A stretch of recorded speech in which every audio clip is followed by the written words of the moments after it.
मेरी हिंदी बेटी को की ऐसे स्टोरी ठुकरा कर ना वीडियो। जाओ। ऐसा मंजर देखकर कलिका कुर्ती हुई कहती है, देखा बापू, आज ये भी नौबत आ गई ट्रेंडिंग। कि आपकी बदसूरत बेटी को एक 50 साल के विधुर शख्स ने भी ठुकरा दिया। शायद मेरी काली कोरी हथेलियों में ब्याह की रेखा नहीं खींची।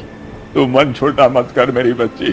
देखना वो दिन जरूर आएगा जब तू दुल्हन बनेगी और कहार मेरी कलिका की डोली को काली उसके बहू। पिया के परदेश लेकर जाएंगे। ऐसा कहते हुए हरिहर की आंखों में आंसू उमड़ पड़ते हैं। कलिका भी खुद में दहकती हुई गागर उठाकर पनघट पर चली जाती है और खुद में रोती हुई कहती है, हे सृष्टि के मालिक, तेरी नजर तो हर पल हम गरीबों पर ही गड़ी रहती है। तो क्या तू नहीं देख पा रहा कि मेरे काले रंग की कटनी मेरे बापू को भी भोगना पड़ रहा है?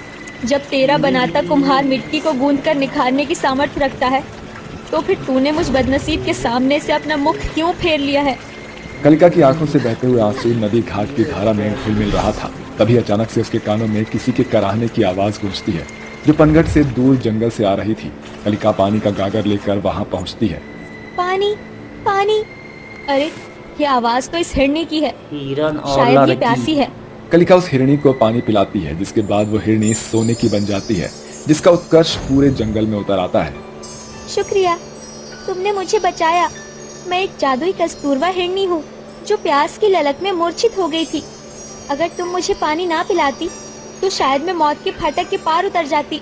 तुम्हें बहुतायत का जीवन मिले। मत दो मुझे यह अभिशाप भरा आशीर्वाद। मैं बदनसीब बेमकसद जी रही हूँ। मेरे कुरूपता के कारण कोई मेरा हाथ नहीं थामना चाहता। सभी मुझे ठुकराकर चले जाते हैं। ये सुनकर हिरणी उसे वरदान देती है। कलिका, मैं तुम्हें वरदान देती हूँ। जब भी तुम लाल रंग की साड़ी पहनोगी, उसी पल तुम अप्सरा के जैसे खिल उठोगी। वो लाल साड़ी ही तुम्हारे स्वाभिमान का श्रृंगार बनेगा। मगर याद रहे, ये जादू हिंदी की सिर्फ लाल स्टोरी। रंग की साड़ी पर ही कामिल होगा। इतने के बाद कलिका घर लौट आती है। कुछ दिन बीतने के बाद सागर अपनी माँ सत्यवती के साथ उनके घर आता है। कलिका लाल रंग का एक सूट पहनकर जैसे ही शीशे के सामने खड़ी होती है, तभी बदसूरती की बदला छटने के साथ उसका चेहरा दूधिया चांद के जैसे चमक उठता है और सागर कलिका की खूबसूरत रूप में खो जाता है। तो बताइए बहन जी, कैसी लगी कलिका? हाँ? अरे एकदम उर्वशी अप्सरा जैसी सुंदर है आपकी बिटिया। अब तो बस गाजे बाजे के साथ बारात लेकर द्वार पर आएंगे। कुछ ही दिनों बाद कलिका सत्यवती की बहू बन जाती है और अगले दिन सुबह कलिका नहा धोकर लाल रंग की साड़ी पहनकर जैसे ही आईने के सामने खड़ी होती हिंदी है, कहानी। उसके सर के बालों से लेकर पाँव के नाखून तक सुनहरी रोशनी इठलाती हुई उसके रूप को सुंदर बना देती है। शुक्रिया मेरी जादुई लाल साड़ी। आज फिर तुमने मेरे काले चेहरे को सुंदर बना दिया। बहू, अरियो कलिका बहू। आई माँ जी। बहू जल्दी से सास के पास आती है। अरे वाह बहू, इस लाल साड़ी में तो तू लाजवाब लग रही है। मेरे तो भाग्य ही खुल गए जो तुझ जैसी खूबसूरत बहू के पाँव मेरे घर आंगन में पड़े। चल जल्दी से खाना बना दे, सागर दफ्तर जाने को है। जी माँ जी। बहू खाना बनाने में जुट जाती है, मगर मन ही मन वो जादुई लाल साड़ी का धन्यवाद करती है। शुक्रिया मेरी जादुई लाल साड़ी। आज तुम मेरे तन पर हो, इसलिए मुझे अभागन को ससुराल में इतना स्नेह मिल रहा है। ऐसे ही दिन बीतते जाते हैं। बहू अपने ससुराल वालों के साथ घुल मिलकर रहने लगती है, मगर सास के मन में बहू का हर रोज लाल साड़ी कार्टून पहनना खटकने वीडियो। लगता है। अरे कलिका बहू, शादी का 1.25 महीना बीत चुका है, मगर तू हर रोज लाल साड़ी ही क्यों पहनती है? माना कि लाल साड़ी सुहागन की पहली पसंद होती है, मगर कभी तो फैंसी रंग पहन लिया कर।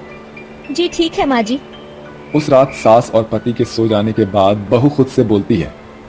इतने पतझड़ के बाद तो मुझ बहू के जीवन में खुशियाँ बसंत बनकर आई थी। अगर मैं लाल साड़ी नहीं पहनूंगी तो मेरे चेहरे का जादू टूट जाएगा। मुझे घूंघट में अपने बदसूरती को छिपाना होगा। अगली सुबह कलिका हरे रंग की साड़ी पहन लेती है, मगर उसका काला रंग उभर चुका था। तभी नींद से जगा हुआ सागर कहता है, अरे कलिका, इतने सुंदर चेहरे को लंबे चौड़े घूंघट में क्यों लुकाए हुए हो? वो सागर, आज मेरा उपवास है, इसलिए मैं घूंघट में ही रहूंगी। सागर आसानी से कलिका के झूठ मूठ की बातों में आ जाता है। तभी सास बहू पर तीखे ताने का अंगार बरसाती हुई बोलती है, अरे क्या बात है कलिका बहू, आज अचानक से तुझ में इतनी लोकलाज कहाँ से आ गई जो इतना लंबा चौड़ा घूंघट चढ़ा लिया? तुझे इस घूंघट में घुटने की जरूरत नहीं।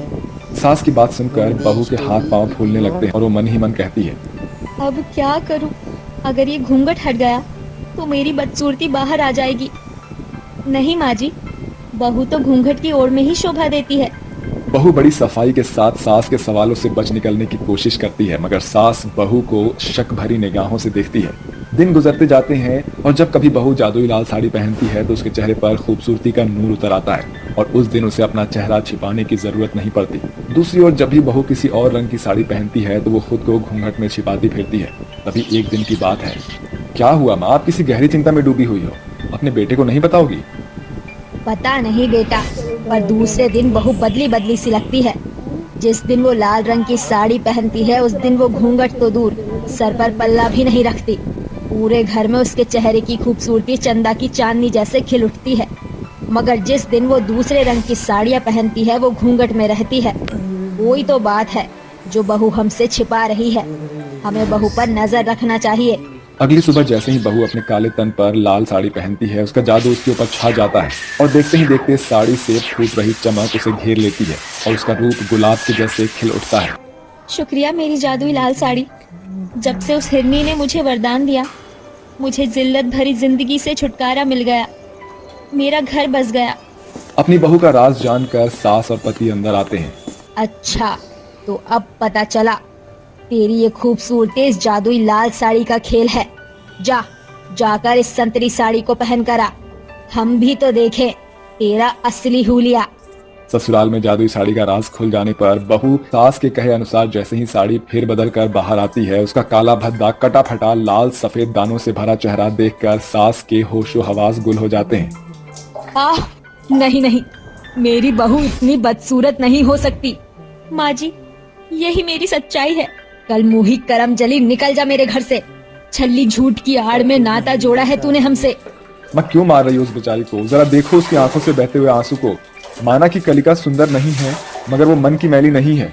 उसने एक बहू की जिम्मेदारी भरपूरी से निभाई है, कभी ओछापन नहीं किया उसने। बेटे की बातें सुनकर सास की बातों में घुला जहर मिट जाता है और उसका मन पसीज पड़ता है। बहू, मुझे माफ कर दे। तेरे रूप के बोझिलता में ऐसी भर गई थी कि तेरे मन की हालत जांच ना सकी। तू हम पर जान छिड़कती है, मगर मैंने तेरे एक रंग रूप के आधार पर एक पल में तुझे झिटक दिया। मैं सास बनने में चूक गई, मगर तू मुझे इसी सूरत में स्वीकार है। तू मेरे घर आंगन की तुलसी है। इस तरह अंत में सत्यवती अपनी बदसूरत बहू को उसके सच के साथ स्वीकार कर लेती है। मगर आज समाज के सूबेदारों के सोच के कारण हर घर का आंगन झूठी सुंदरता और शोभा में इस कदर सिमट चुका है, जहां कलिका जैसी कितनी ही बेटियां मायके में दिन काटने को आतुर हैं।